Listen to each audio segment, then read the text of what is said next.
Hi, here's my how-to video on foam rolling. So this is a foam roller. This is an introductory one. It's fairly soft. As your body adapts to the pressure over time, you can move on to an assortment of different ones. Like I have this one that's much harder and it has some ridges.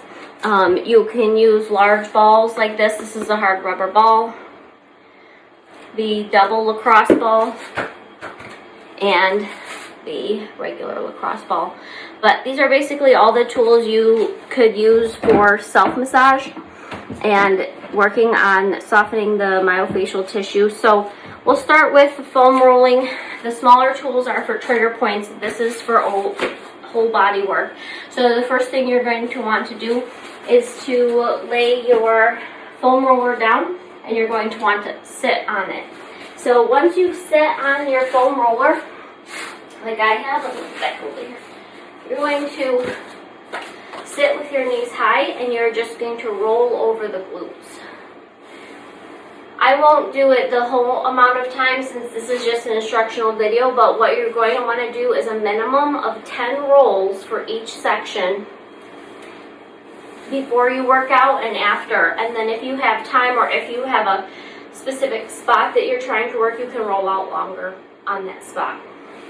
Okay, so now that I've gotten the glutes, I can take one leg and cross it over the other like this and place my hand to stabilize myself here and roll side to side over the top of the IT band and the glutes here.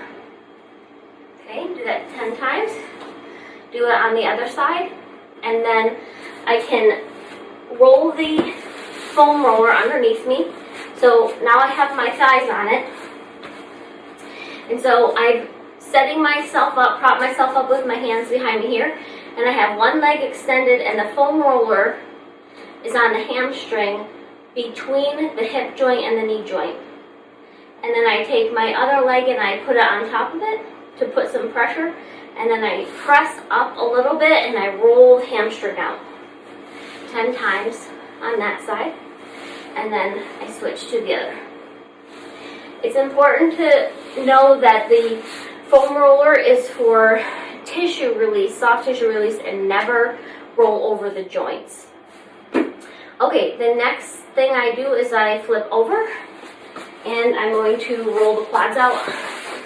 Do it from this side so you can see again. I don't roll over the knee, but I come onto all fours, and then I let my quads rest on the foam roller, and you can roll like this, or you can come down to your plank position and roll forwards and backwards on the quads in between the hip and the knees. After I'm done with that, I come back to all fours, and now I can hit the IT band. So if you've been walking a lot, if you've been running, this might be tender if this is the first time you've done it, but it's good to do it before and after, just to kind of lengthen and loosen the tissue around the IT band.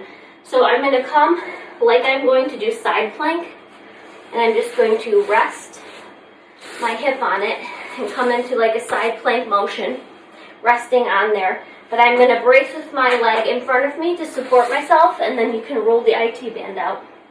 Again, between the joints, rolling gently, and you can, if you have any trigger points, you can kind of hover over them and rock back and forth until you get those points out.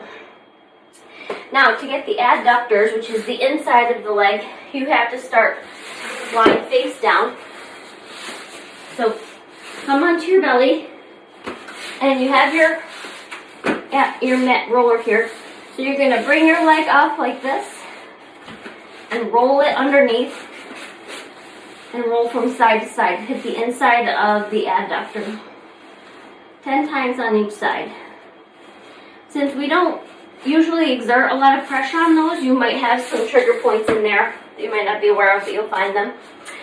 After that, you can come onto all fours again, this way, and this time you can roll out the calf. So you can put one calf on top of here, or shin, and you can roll gently, controlling how much pressure you get on there, and then switch to the other side.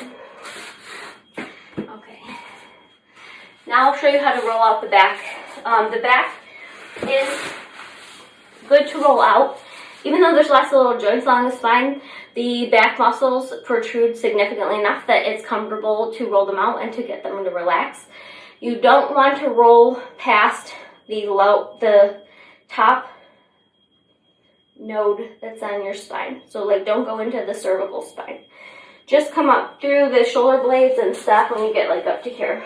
So you're going to start the same way you did before by sitting on the foam roller.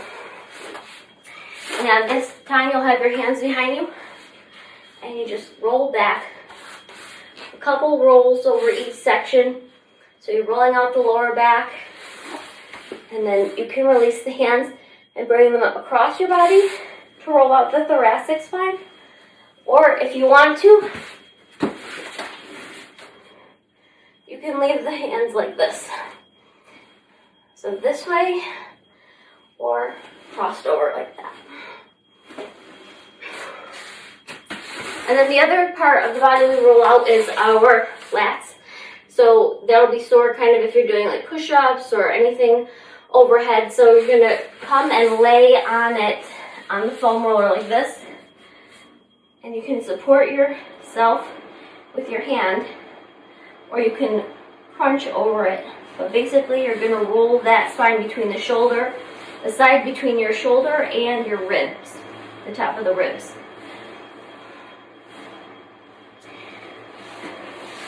And that's basically foam rolling. If you have a bench or a box and you would like to get a little bit deeper pressure into your legs, you can place the foam roller on it and you can roll out the hamstring in this position, exerting your upper body force a little bit more over the hamstring to get a deeper pressure. So that's basically foam rolling, and as you continue to soften the tissues before and after you work out and you discover more trigger points, then you can move on to